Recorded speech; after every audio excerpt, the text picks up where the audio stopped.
Hey everybody, it is Sunday morning and I came downstairs to a minor disaster and I'm not really sure why or what's going on. I found one of my last remaining Congo Tetra was dead down at the bottom of the tank, which wasn't any big surprise. It's an old fish. I was kind of figuring it was on its way out anyway. It was just a matter of time before it died. But when I reached in the tank to pull it out, the water in there is like bath water.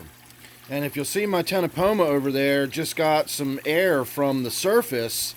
That is a fish that is able to live in very, very low oxygen water. So the tenopoma would have been safe from oxygen depletion in this really warm water, but it would not have been safe from simply overheating. So I got out my thermometer and checked the tank, and it was 33 degrees Celsius, which puts it over 90 degrees Fahrenheit.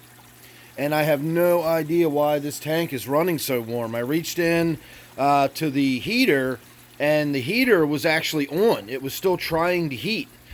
And I dialed the dial back, figuring and when I got to whatever temperature it was set at, the temperature would actually, the light would go off when I reached the setting temperature. And I dialed it back several degrees. We'll say from the 9 o'clock position to the 7 o'clock position. I moved it that much before that light went out. So I can't imagine somebody broke in my house last night, snuck down in my basement and cranked one of my heaters up. I certainly haven't touched that heater since I put it in the tank, who knows how many years ago. But that thing was cranked way up, and this tank was way hot. I really do need to get in here and do some maintenance on it, but that is not going to be my goal for today. I'm actually going to get some other stuff done, but there'll be video of that coming up later. I just wanted to shoot a little bit of video of this while it's happening. So I don't know what I'm going to do. I think I might, just for the sake of safety, they cost about $15 to replace those heaters. I think I might just replace it. I have heard horror stories of people having their heaters fail on. In other words, the switch just breaks and it turns on and doesn't turn back off.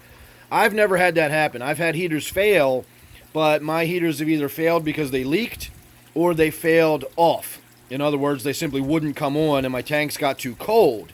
And that can be a problem, but usually you've got a bottom end of when they get cold. They're going to only go down to room temperature and they can't really get any colder than that.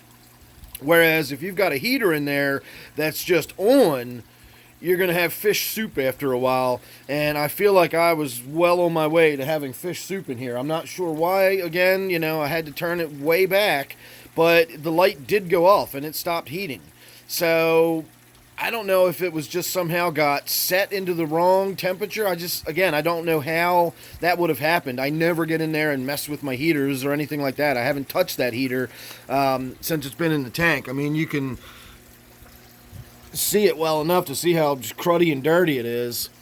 So once I got in there and started really, looking around, I found that my big male Millennium rainbow fish was also, my big male Marcy rainbow fish is also dead. So we lost a rainbow fish and we lost my Congo Tetra. But again, the Congo Tetra was on its way out anyway, so just a little bit of added stress from all that heat and low oxygen would be enough to push that one over the edge. But we did lose one of my rainbow fish, and so far I don't see any other casualties. My gourami is also a labyrinth fish like the tenopoma, so the gourami is able to gulp air and extract oxygen from that.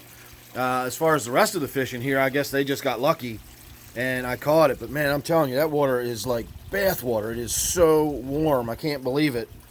I got the fish coming over nibbling at my fingers. So what I'm doing now is just dumping a bunch of that warm water out, and I'm just going to put some cold water back in the tank and try to bring that temperature down by about 3 or 4 degrees. And then we'll see what happens. Again, I think I'm just going to go ahead, for the sake of safety and peace of mind, I'm just going to go ahead and get a new heater for this tank and get it set up properly.